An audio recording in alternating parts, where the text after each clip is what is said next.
My dear friend Steve Phillips is a leading voice in our progressive movement because he understands the critical importance of lifting up those whose voices are often left out or forgotten. His work as the founder of PowerPac, PowerPac Plus, and Democracy in Color brings the voices of people of color to the table during our nation's political discussions each and every day. His seminal work on the rising American electorate, Brown is the New White, has changed our conversation about elections. I can think of no one more deserving of the Progressive Leadership Award. Like the Midwest Academy itself, Steve has dedicated his life to building progressive power throughout the country. He understands the power of mentorship, of lifting others as you climb. Steve truly embodies the mission of Midwest Academy. I'm honored to work with him and to learn from him. I've known Steve Phillips for about 15 or 20 years in the progressive movement, but most particularly in the 9 years that he was a very influential board member of the Democracy Alliance and remains a highly influential partner. I would say that there are 4 things about Steve that really come to mind when I'm thinking about him.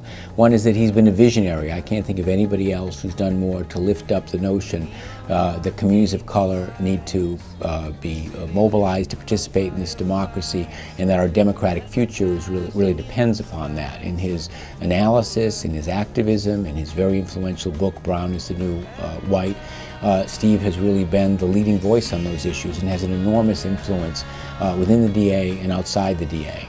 He's also been very tenacious.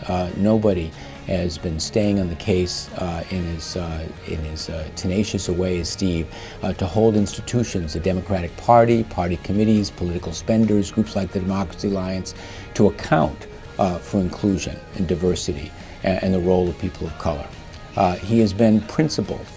He really walks the walk in his own life and is self-critical and analytical and tries to hold himself up to the highest personal standards and the highest ethical standards in the work that he does. And finally, he's been enormously generous with his time and with his strategic advice. I can't think of anybody who's been a stronger mentor to younger people, particularly women of color, in this movement than Steve Phillips. And it's just a delight to be able to join with so many of his other friends in paying tribute to him today.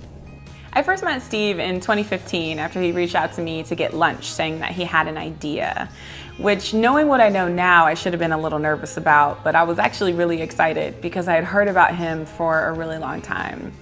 And that lunch eventually became the Democracy in Color campaign, which we led together in 2016 throughout the election cycle. And it was one of the hardest, most exciting projects that I had ever worked on.